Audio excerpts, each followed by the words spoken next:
Now we have our final panelist, Julia Rose, is a children and youth with special needs consultant for Vancouver Island with the Ministry of Children and Family Development. She's been in her position for the past 11 years and has prior experience in autism policy and frontline social work. The role also involves advising the ministry's provincial office, the autism funding branch, policy, practice, and operations. So, Julia? Great, thank you. We've had such interesting sharing from the other panelists this afternoon and this morning. It's hard to be the one at the end just talking about the ministry, and I've been asked to talk about the services that MCFD provides to families. So I'm going to talk sort of generally high level about our ministry and some of our early intervention services, and then sort of talk a little bit about CYSN and child protection. So just so you know, the ministry, of course, everybody knows we're the big protection ministry, but we actually have 6 streams of services that we offer. And so we have with protection and family support services being sort of the big one. We have child and youth with special needs services, child and youth mental health services, youth justice, early years programs, and we have childcare. And you may have heard recently about the increased funding for childcare spaces and increasing childcare subsidy for families, which is wonderful news for us. I will touch briefly on just the early years funding, because many of you may not know this, that we fund a number of early years programs for parents of children 0 to age 6 in the province. And these look like programs that are universally accessible. They could be called a drop-in play group, baby wellness group. We fund some Mother Goose programs, those kind of programs. And these programs are a very small budget. They might be funded federally as well as through health. Education funds some services as well. But we have within our ministry some targeted funding for early years, which is great. The ministry also funds early intervention services. So primarily through child development centers. There is therapy for children up to age 6, speech, occupational, and physiotherapy, and school-age therapy in the school system for school-age children. I want to speak just briefly about infant development because some of these programs touch our families before children are diagnosed with autism. The infant development program, and there's the parallel program called Aboriginal Infant Development. These are home visiting services to support parents of children who are at risk or have developmental delays or disabilities, and families can direct refer to these programs. The infant development workers will go into the home and support the family around if they identify delays, making sure that child is referred. They see their pediatrician and get referred for assessment. They talk about the developmental needs of the child and provide strategies for the parent. They also connect the parent to other peer supports. So this would be a range of special needs children that would be connected to the infant development programs, often pre-diagnosis.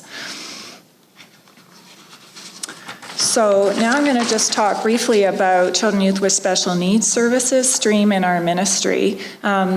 CYSN services, there's sort of 3 criteria to access services, and that is a diagnosis of autism, intellectual disability, or to be eligible through the at-home program, which is a separate program for children with more complex medical and physical conditions. So thinking about if a child has a diagnosis of autism, a CYSN worker will do an intake and will be assigned to the family, and we'll talk to them about accessing autism funding and also provide them information about local autism resources in the community. Since the funds are really parent-driven, CYSN workers will not be telling parents to go here or to go there. That's kind of a conflict of interest to do that, but they do give them all the information about what might be available in the community. And if the parents are interested, CYSN will also talk about the services that are available through that stream. And these services would look, for example, they would talk to them about respite, childcare, social groups, parent peer support groups. They will also talk to them about federal programs like child tax benefit, child disability benefit, RDSP, child subsidy program in our ministry. So they talk about CYSN services as well as other accessible services available. Now, in thinking about if a parent were to disclose to their CYSN worker that they themselves have autism, or if the worker suspects that the parents maybe has autism, they will support the parent as much as possible through the range of services that are available through CYSN. So that could be providing some case management support and going to meetings with the parent, and helping them to sort of navigate and the different systems.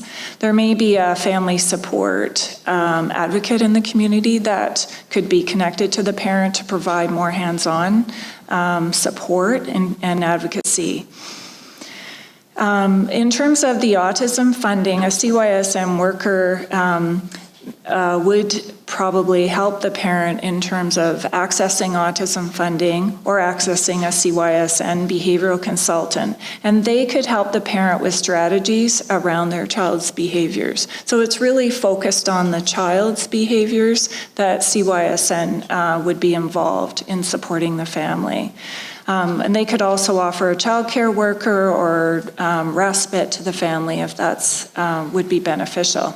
Now, I have to qualify that by saying that all of the services through CYSN, they do have big wait lists, and they have to prioritize families on those wait lists. So they're not right away accessible. But if a parent is in crisis, they can talk to their CYSN worker, and there is an ability through our health and safety process to provide emergency funds to families. I also want to mention that the caseloads in CYSN are extremely high. Right now we're looking at about 140. In some communities it's as high as 200. And we know now that the majority of those cases are children with autism, which is very interesting. And so what that means is CYSN workers cannot realistically know every family and support every family on their caseload equally, but they do try and prioritize families. They'll do a sort of an assessment of where the family's at, and sort of the higher priority families will get more support from CYSN, or certainly if a family's in crisis, they will be there to provide support. So a CYSN worker will sit down with a family and develop a support plan with goals and review that with the family.